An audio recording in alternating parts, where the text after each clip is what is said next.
আসসালামু আলাইকুম। আপনারা কেমন আছেন? আশা করছি আপনারা ভালো আছেন। চলুন আজকে থেকে এই ষষ্ঠ শ্রেণীর গণিত অনুশীলনী 1.4 এর যে অনুশীলনী প্রশ্ন সেগুলো সমাধান করি।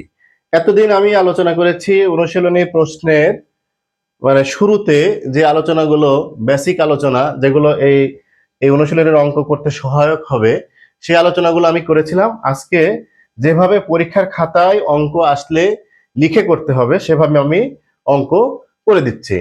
তা আমার 1 নাম্বার প্রশ্নে বলা আছে কি, নিচের ভগ্নাংশ যুগল সমতল কিনা তা নির্ধারণ করো।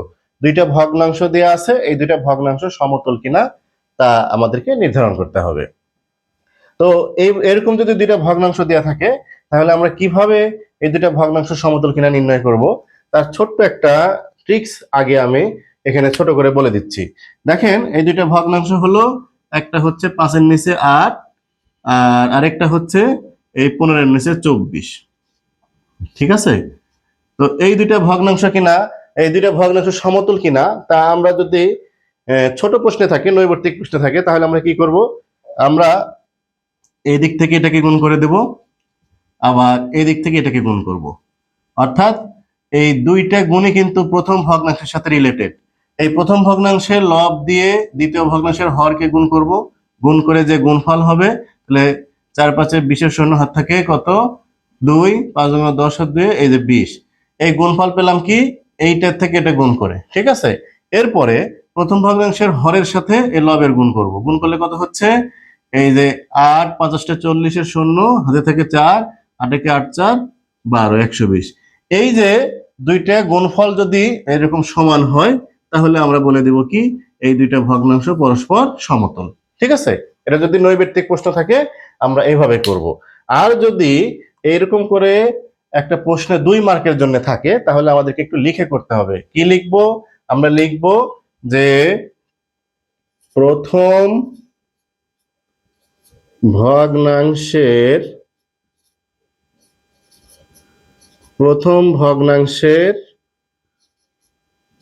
লব গুণ দ্বিতীয়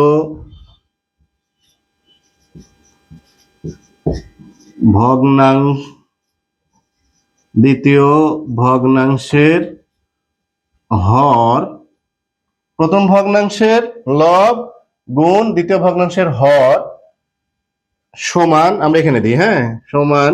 তাহলে প্রথম ভগ্নাংশের লব কত ছিল, 5, আর দ্বিতীয় ভগ্নাংশের হর কত ছিল, 24। আমরা গুণ আগেই দেখেছি হয় 120। ঠিক আছে? এরকম লিখবো। ওকে? আবার আবার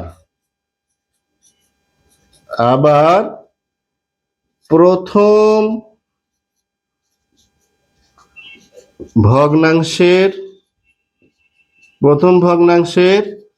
হর, খেয়াল করুন দুইবারে কিন্তু প্রথম ভগ্নাংশের কাজ আগে হচ্ছে। হ্যাঁ, প্রথম ভগ্নাংশের হর গুণ দ্বিতীয় ভগ্নাংশের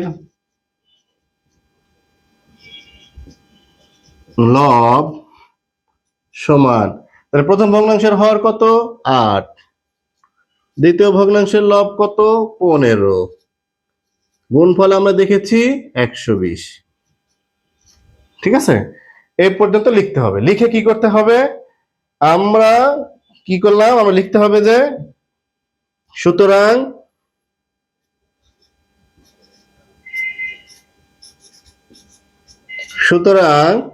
কি হলো, এই যে গুণফল দ্বয় কিন্তু পরস্পর সমান হলো।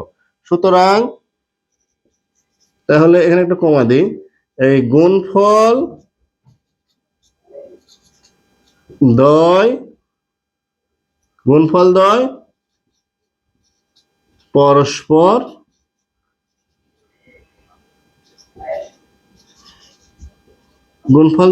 কি হলো, সমান হলো। যদি সমান হয় তাহলে আমরা কি বলবো,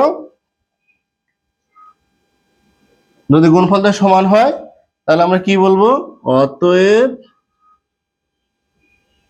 এই 5 এর নিচে 8 ও এই 15 নিচে 24 পরস্পর পরস্পর সমতুল। হ্যাঁ, এ পর্যন্ত লিখবো। এ পর্যন্ত লিখলে কি হয়ে যাবে, অঙ্কটা হয়ে যাবে। তো আশা করছি যে এই অনুশীলনীর 1 নাম্বার প্রশ্নের ক কিভাবে করতে হবে, এরকম আরো 2টা মনে হয় অঙ্ক আছে, কিভাবে করতে হবে আপনারা করতে পারবেন। তো এভাবে করেই আমি কি করি, আমার চ্যানেলে প্রথমত বেসিক আলোচনা করি, পরবর্তীতে অনুশীলনের অঙ্ক করে দিই। তাই অবশ্যই আমার চ্যানেল দুটির পাশে থাকুন, লাইক কমেন্ট শেয়ার করে অন্যকে দেখার সুযোগ করে দিন। আল্লাহ হাফেজ।